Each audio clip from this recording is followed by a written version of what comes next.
we find when we are able to listen, and comes up in cross-cultural experiences, is that we have far more in common than not.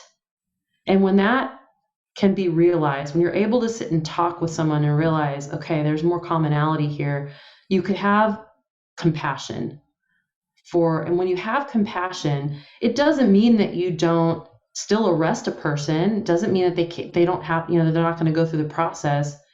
But the impact on that person when they're shown compassion through that process is huge. It's different than if you're disrespectful, condescending, or biased in the performance of your work, especially in policing, because we have such authority.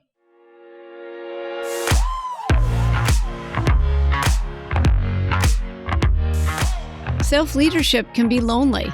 It's hard to do the thing no one else wants to do, that no one else is willing to do. But you are not alone. There are others dancing through the fight and laughing as they lead. Let's find them, swap stories, and live through this together. Welcome to How I Live Through This. I'm your host, Ann Roach, and I'm really glad you're here.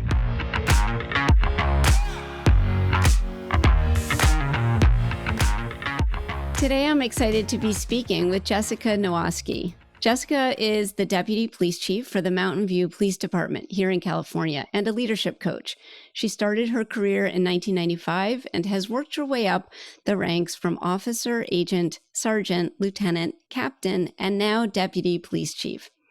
She earned her bachelor's degree in criminal justice administration before she became a cop and went on to earn her master's degree in leadership with an emphasis on coaching and facilitation in 2017 from St. Mary's College.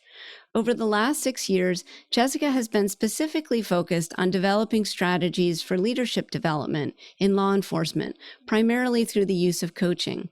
She's presented her work at the Columbia Coaching Conference in New York and the International Leadership Association Conference in Ottawa, Canada. She's happily married with 2 beautiful children and enjoys spending time with family, traveling, and coaching. Welcome, Jessica. I'm really glad you're here. Thank you, Anna. It's so great to be here. What an honor. Oh, thank you. Well, I first heard you talking when I was doing some researching on the role of coaching and law enforcement. And I remember we were on Clubhouse and you started talking about self-leadership and using coaching as a way to create more awareness and how awareness can shift reaction into response and how all of that can and will shift the culture of law enforcement. And I just about fell out of my chair. I was so excited to hear you talking. Can you say a little bit more about how you're using... Okay, I'm going to pause because I was going to ask you, can you say a little bit more about how you're using coaching in leadership development? But the question that I really want to ask you is what led you to do this work that you're doing? Yeah, I think that's a great question and an important one. And I remember when I promoted to captain in April of 2014, somewhere around that time, and I was having a conversation with the chief and the other captain, our executive staff, and we were talking about what, the needs of the department. And, they were really talking about we need leadership development. And, I needed to kind of take that role and lean into that. And I was eager to do that. And I thought that's exciting. And I looked around and thought, oh man, I'm not sure if I'm quite capable of leading this charge because, I've always kind of contemplated going back and getting my master's program. And that's really what motivated me to look at a leadership master's degree here locally, that the program actually started with law enforcement professionals. And so it had a long-standing history with executives in law enforcement. So that's what kind of got me into it. And then at the same time, that program offered a coaching facilitation emphasis. And so I would say that's my first real formal experience in education, in coaching, and how that can be used as a vehicle for leadership development. And I went and applied and got in 2015. So between 2015 and 2017, I was working on my master's degree. And that's when all the magic started to happen. And I have not let up since. I feel like I'm a little bit obsessed with the topic. Can you say more about the magic? What does that mean for you? Yes, there's something really special about the layers and the skill set in coaching that marries so perfectly with leadership development. And it's not the only thing, and it shouldn't be the only thing that moves the needle. But what I love about it is that anybody can learn coaching skills as supervisors and managers, and have that those skill sets and that approach influence their leadership style, Mhm. that allows for a whole person approach, and not such a, especially in such a command and control hierarchy that we're in, a paramilitary. And there's a reason for that. I'm not negating, the importance of command and control. There's a time and place for those things. But what I've in my research and what I've seen and heard, from others, that has happened is that we get really good at having that command and control approach, and then that dominates our leadership style Mhm. in this industry. And that's not a beneficial leadership style to lead people when there's not a crisis. Yeah. So that, I think the beauty of it is that you could put together what you're already doing in your organization and leverage those places in the system, in your organizational system, to heighten self awareness, to develop people personally and professionally so that they could more easily bring their best selves forward. That has such beautiful, it just kind of splinters off. If you could imagine like a spider web of something starting and taking off, you start developing people and their ability to recognize, making sure that their intention matches their impact when they're communicating. So if you could improve a variety of people's communication styles and skill sets in an organization, the impact of that, morale goes up, have stronger relationships between subordinates and supervisors, which impacts culture because now you're more interested in, making sure you do right by your people, and you want to bring their best selves forward. And it kind of helps you find a way to move ego out of the way more often. And anytime we can do that, I think we're getting somewhere. Yeah. Yeah. I love that. I love the pinpointing of ego, because if you're leading from ego, which is that's such a word, there's so much there. Some of it's, some ego is important, but if you're leading from that only, you're missing a lot. That's right.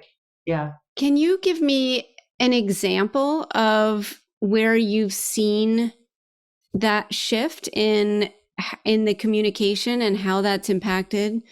Yes, I love that question. I'll start with an example that came out of a professional coaching engagement that I had as I was preparing to apply for promotion for a captain. And I was, with my coach and working on how to interview and that kind of thing. But really, what she had me focus on was, well, how are you going to show up when you get the position? And the complexity of that particular moment was, if I got promoted to captain, the other two people that would be reporting to me would be the two lieutenants that were also testing for captain, Right. both of which had more seniority overall in the department. One of them I promoted to lieutenant with, but he had been a sergeant a lot longer. And I knew that there was a challenging dynamic around that work and how they felt about me and my, they were two men, I'm one woman, that, somehow in reflection certainly played a role. And so I had to really focus on, how am I going to show up for them, and really putting what is our goal and our mission, and what are we here to do, putting that first every day. And my coach gave me that skill set. I later studied adult development theory and realized, oh, that's what you're doing. But in the moment, it was just a strategy. It was a frame of mind to say, what happens if you are able to just witness their behavior and not become Mm. part of it, not let yourself take it in and internalize their behavior, not worry about. Basically, the advice was their opinion of you is really none of your business, and you need to show up every day your best selves and help them draw their best selves out. And if I kept that at the focus of everything I did, versus where I was heading was worrying about, oh my gosh, these guys don't believe in me. Ultimately I got promoted and they reported to me, and there were some challenges in that, both from their perspective and my perspective. And one of the lieutenants really called me out on, because I just was trying to leave him alone and let him do his thing. I thought that was a way of respecting him and his, time, with the department and his ability to do his job. And basically he's like, no, he held me accountable to show up and to be available to him. Hmm. And I wasn't, I think I was just trying to avoid and not just confront it. And when I realized, kind of what was happening, I just made myself more available to him. And it wasn't about my ego. I had to put that out of the way. I had to put the fact that, oh, I don't want to walk over to his office because, he may say something that, hurts me or whatever. And I had to say, well, does that really matter? It just doesn't matter. What matters is, are we getting the work done together? Are we accomplishing our goal and what's important in his, in the division, and what, his goals were and what his tasks were? Am I showing up to support him to get those things done? And every day, hitting that reset button and realizing, what am I trying to get out of the day, and putting that mission at the core of what we're doing and focusing on that, and not focusing on the internal Hmm. monologue, or that, whatever your syndrome is. You could be the imposter syndrome. We've heard a Mm-hmm. lot about that, and that has to do with ego. And we all have ego. So I'm not saying ego is bad, but like you said, letting ourselves, I could have really shortchanged myself and those two lieutenants had I continually had the ego in the way. And I'm sure there were times that, if you interview them, they're going to say, oh yeah, she did this, she said that, or whatever. So I'm not saying that there's perfection in that, but certainly I look back and see evidence of how it could have gone a lot worse. Hmm. And we got through it. I mean, I think we got through it without any major drama, and we kept the mission at the forefront of what we were doing. And that was, at the end of the day, that's what's important. Yeah. Say a little bit more about how you're using these coaching tools in leadership development. What does that look like in your department? Yeah, so where it started was, we did kind of a research project where we pulled together the lieutenants that oversee all of the teams in the field operations or in the patrol division, and we practiced coaching skills. We picked, well, we ended up doing three. We picked four, but we ended up doing three. And the first ones that we started out with was how to be better listeners. Because I think Hmm. that when I looked at the coaching skill sets, and I saw that one as a foundational one. If you don't have that one, none of the other ones really matter all that much. I think, if I can go back and do it again, I think we would have done listening and practicing being present, and we would have maybe called that out a little bit more clearly. But what we did was we practiced what it means to really listen. And I'll make one distinguishing comment about that, so you have the essence of what we focused on. Was we all can hear our inner narrative running when we're in a conversation. Sure. And it takes, when you're used to that, especially when you're making decisions or life's moving quickly and you're used to your opinions running amok in your head, it takes some practice to slow down and pay attention to that voice, and to quiet that voice, and then really focus on your intention when you're listening, that you're there to understand and not to have a rebuttal, not to be right, not to finish their sentence, not to get out what you have to say. Really shift the intention to understanding, and let's practice. Let's just practice that. Like, we really unpacked it and came down to some core fundamental skill sets that would set us up for success. So we focused on that one. We realized we were focusing at home, and it was really a project on manager as coach. So we refocused it in the workplace. And then the next skill set was asking open questions Hmm. that, and not, kind of assuming that there's more going on under that waterline, and asking questions assuming that there's information that you don't have. Yeah. So coming in, so building your ability to be curious longer. And we put those two Mm. together, and we really didn't focus on, I know ICF has like 12 fundamental coaching skill sets, and we didn't focus on that because we weren't trying to be purist coaches, if you will. We were trying to improve our abilities as supervisors and managers, and come to the workplace with a more coach-like style. And so what we saw from that when we practiced that was it improved our ability to have more respectful relationships with our Mm. subordinates and our peers. Because when you develop the ability to really listen to what someone is saying and ask curious questions, open-ended questions, and not that doesn't put them on the defensive, that opens them up and more information is shared, that puts a person, like I said, in a non-defensive posture, and you're able to connect. There's more connection and respect. You feel heard, you feel valued, you feel worthy, and you don't get the same response from the other person. So here's a place where I call it magic. Hmm. It only takes one person in that conversation to practice those skill sets or have that intention, for there to be movement. It doesn't mean that everybody has to go through, when I practice, obviously, I'm practicing these all the time. And when I notice that I'm using, specifically using this in a conversation with my husband, he didn't go through an organizational leadership master's program with coaching and Right. facilitation, but he's in conversation with me. So it only took me showing up differently to really alter the quality of the conversation, which then affects the quality of the relationship. Yeah. And that then improves morale. We're able to make better informed decisions. We're able to be more collaborative. And when people feel like they're part of something, I mean, I don't know, that I think that says a lot on its own, that they feel like the it's more woven in, and they're part of the planning, they're part of the decision making, they're part of what's making this place a really special place to work. Yeah.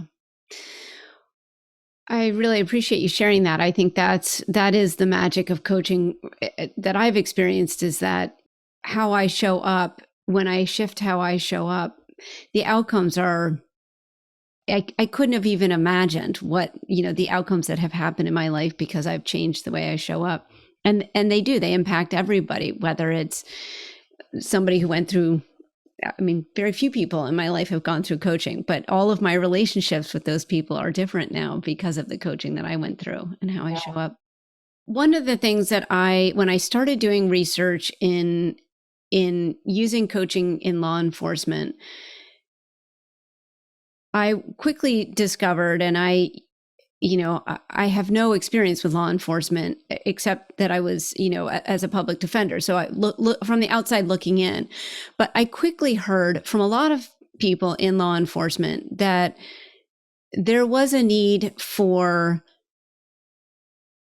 a shift within the organization, within the, I don't know if you call it an organization or a Industry. industry. Yeah. Within the industry of law enforcement, that the mental health, for instance, the mental health of those in law enforcement is at an all-time low, and suicide rates are up, and divorce, and all of those statistics were really eye-opening. And so I'm hearing you say that using coaching within the leadership development has really shifted the morale in your department. And I'm curious, and it makes sense, and I'm happy to talk more about that. It makes sense that would be exponential, that, not, it wouldn't only affect the department itself, but then the relationships that people who go through that have on the outside with their families. And I'm curious where you see, or can you say more about where you see the impact radiating out of just within the department? Where do you see that's impacting relationships outside of the department or with the community, or that kind of thing?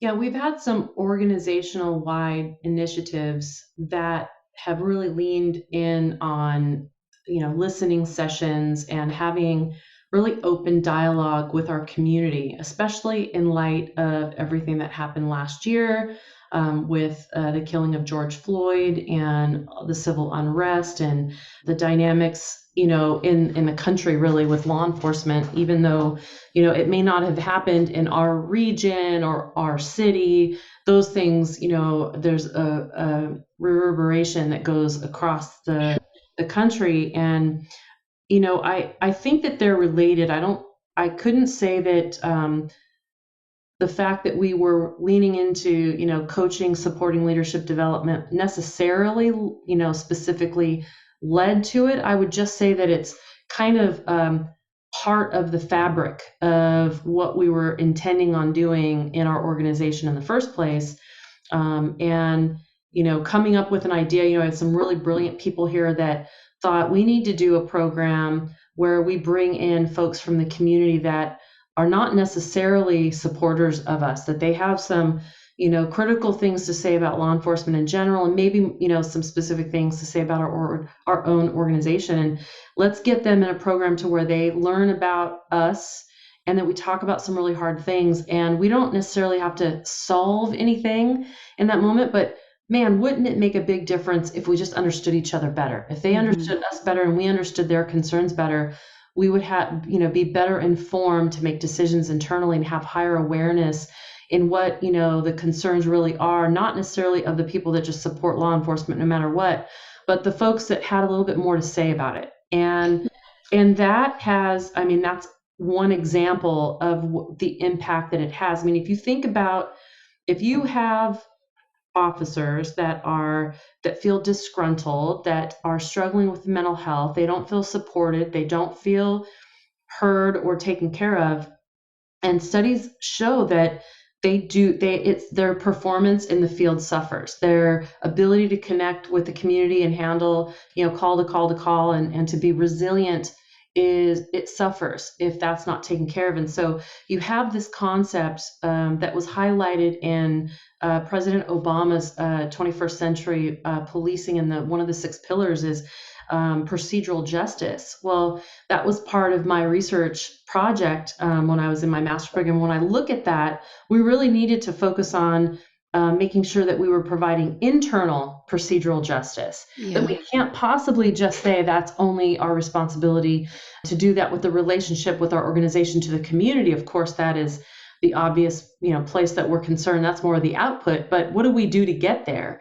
And you highlight wellness, and we've made some shifts. And like I said, there's many other people in our organization that are leaning in so many different ways that are really, it's kind of like a fabric, a quilt that's being put together with all these beautiful pieces. And one of the pieces is, focusing on professional development and wellness. And so we've recently decided to change the name of our personnel and training unit, which is a standard name in a lot of police departments, for the place where they oversee all the standards of hiring and training and keep all the paperwork, to professional development and wellness, putting an emphasis on wellness in the department. And I think that's part and parcel of of the bigger concept. It's not just about coaching. It coaching really helps bring that foundational piece to where everything else can be built on that, because it does affect the culture. And when you start to shift a culture, watch out, like lots of beautiful things will happen.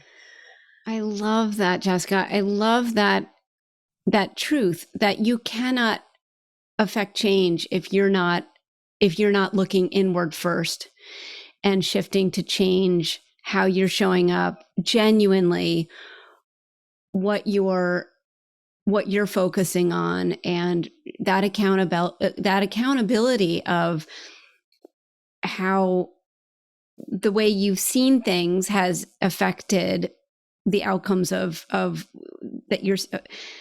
I'm getting all too wordy, so let me slow down. The accountability starts inwardly first. So how am I showing up, and how is that impacting those around me?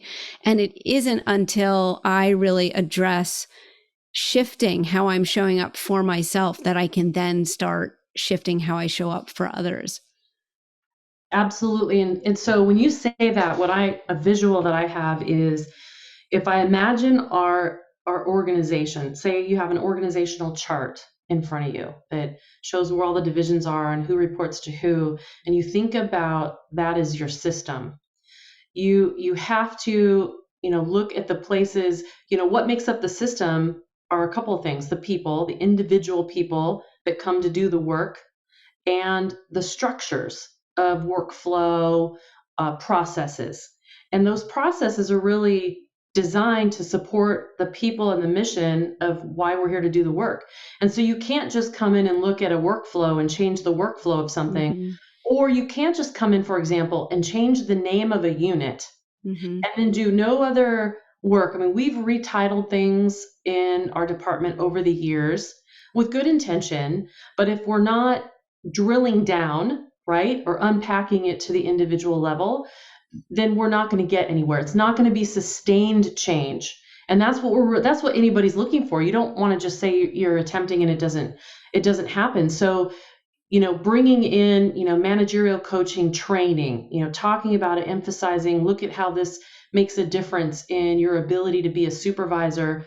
And supervisors, our sergeants, who are our frontline supervisors in patrol and investigations, are the ones who every officer in the organization reports to a sergeant.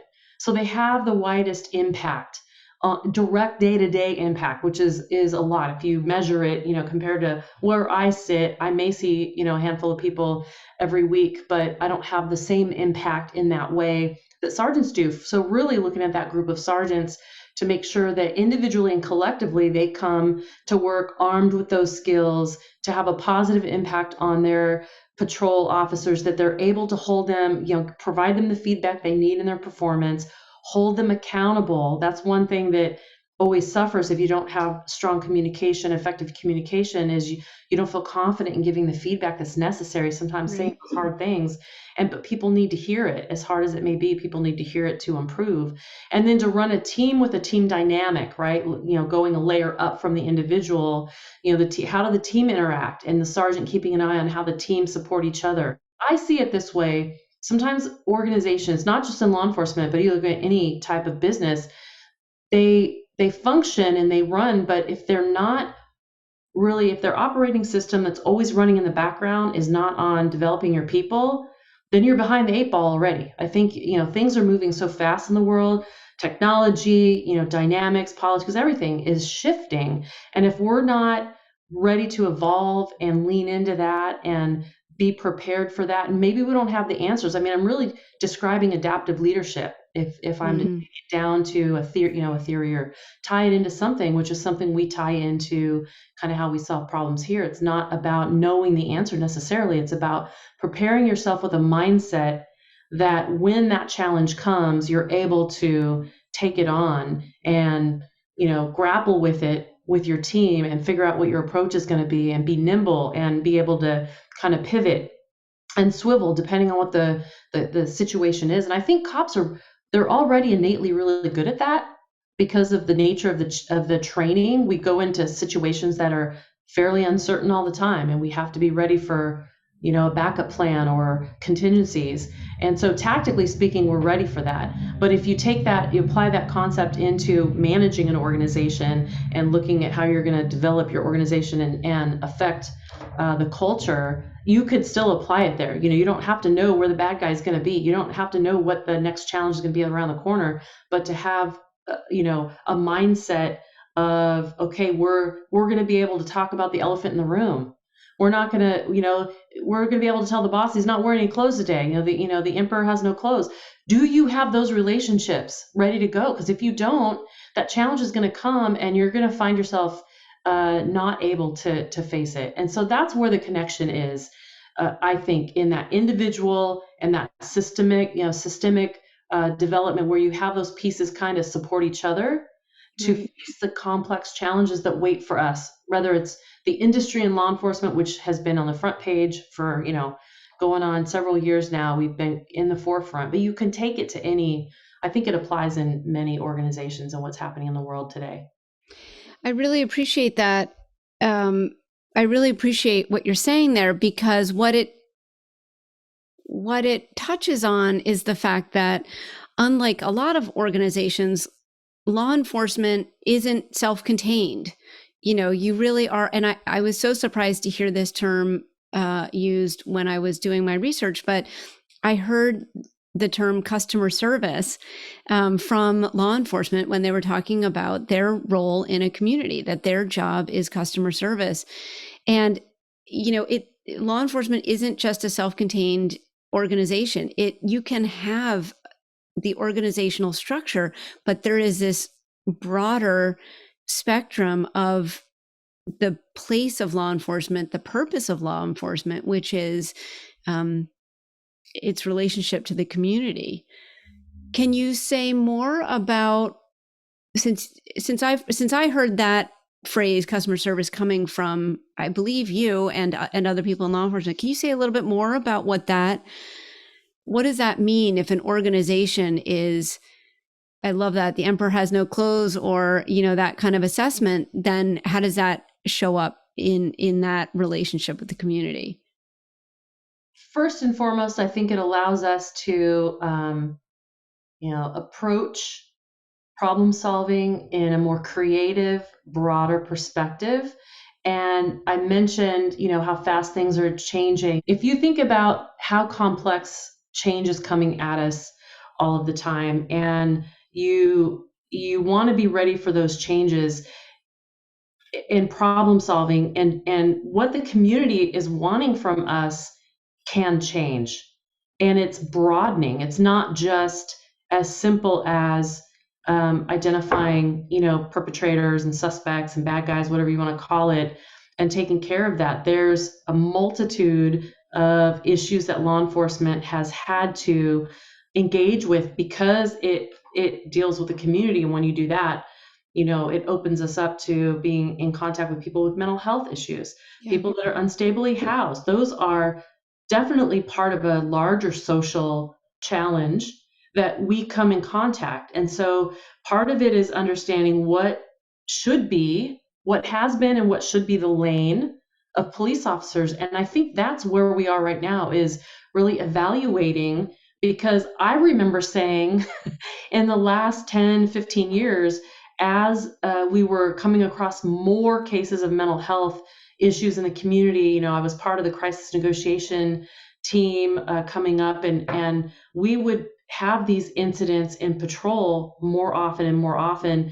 And when you defund or underfund mental health from the 80s and early 90s, and switch those folks that are having challenges into the community, of course they're going to be the ones that come into contact with law enforcement more often. And they say, it's funny, we talk about law enforcement, we refer to our industry. Well, there's another term too, is policing. When are we policing, and what does that mean? What does it mean? Law enforcement is really just one aspect of the overall policing responsibilities. And so I think we're in that place where the folks that are able to really successfully step up to this challenge are the ones that are able to kind of pivot and think more broadly about, how do we reimagine? Forget the defunding part of it. I think I was, that's a knee-jerk emotional word and reaction, and I get it, but it's really not about defunding. It's about reimagining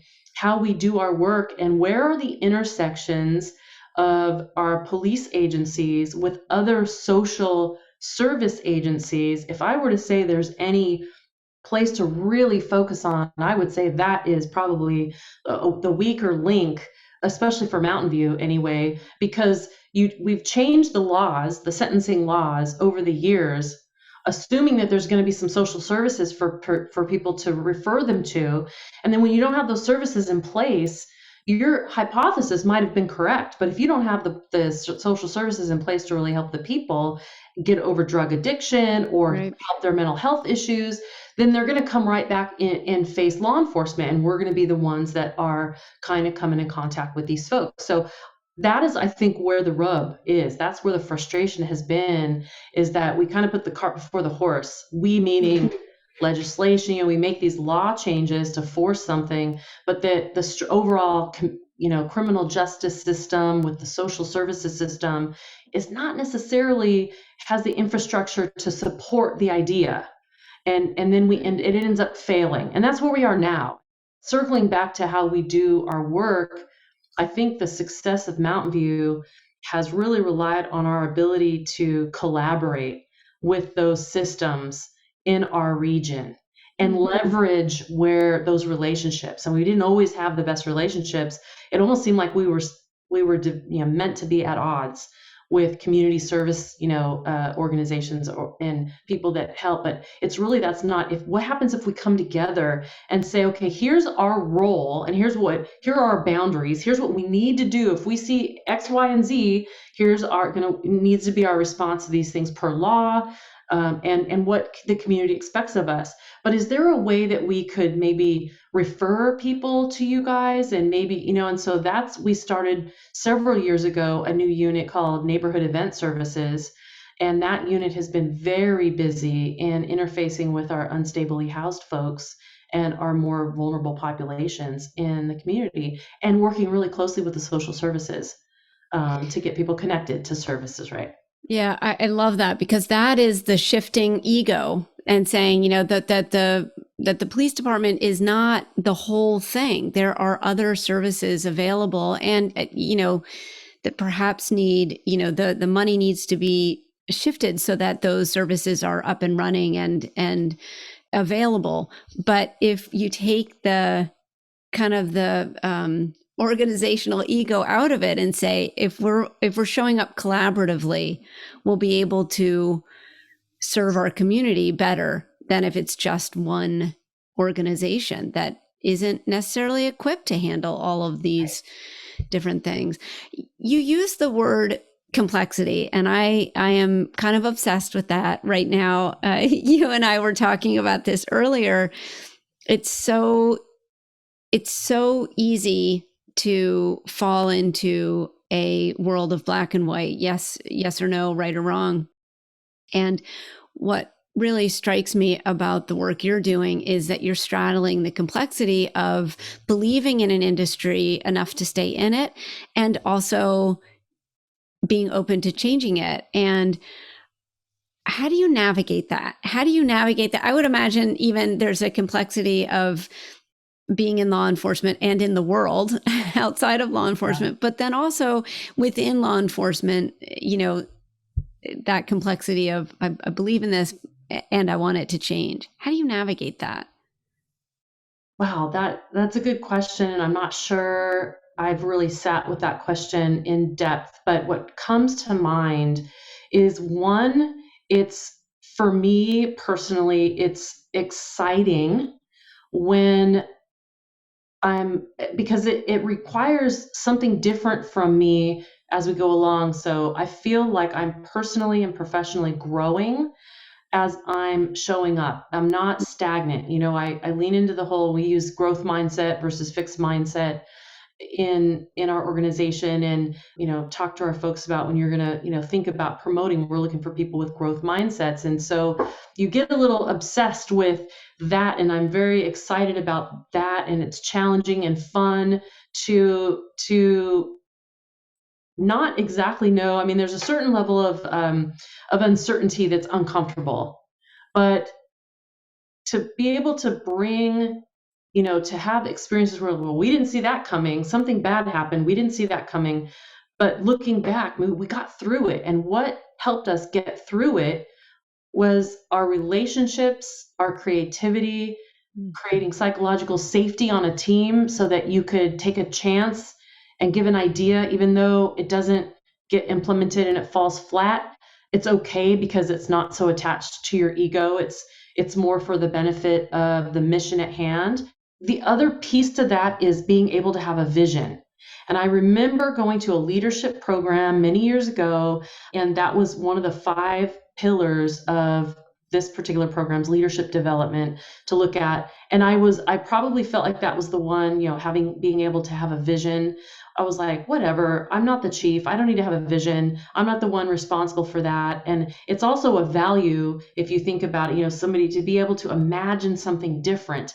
And I understood how important it is to have vision on what could be possible. It doesn't even have to be something attainable, realistically attainable, but but you have to set your expectations high in order to make room for growth.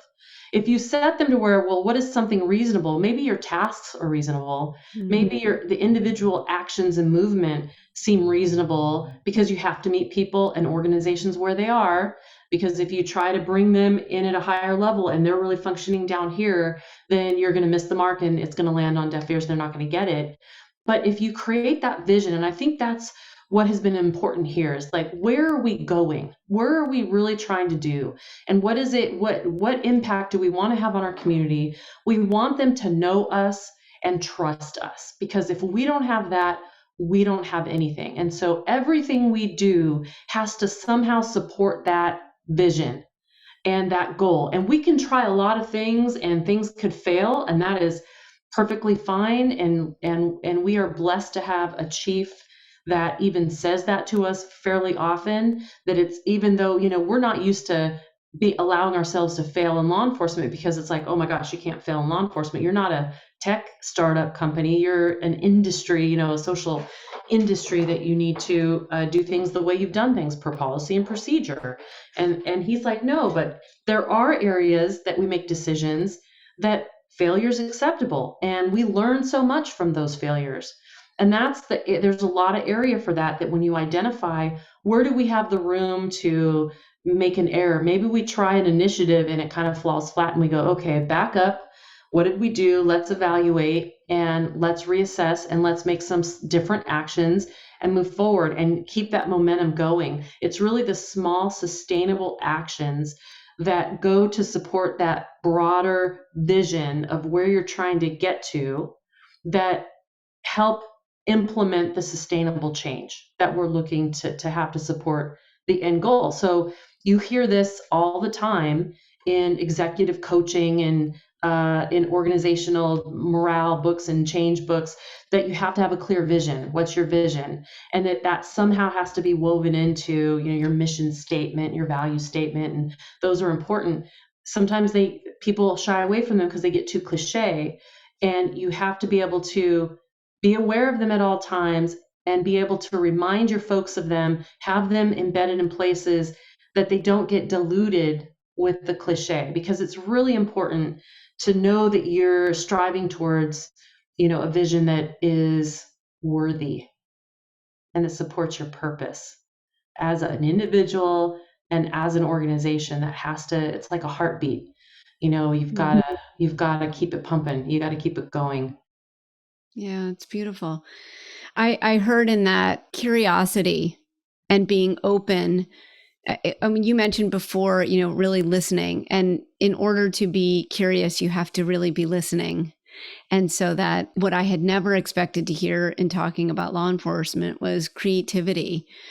And, so I think that, being curious and open to and creative and using those tools to focus on your outcome is such a different approach than I had in my mind when I thought about, kind of the fixed structures of organization in law enforcement.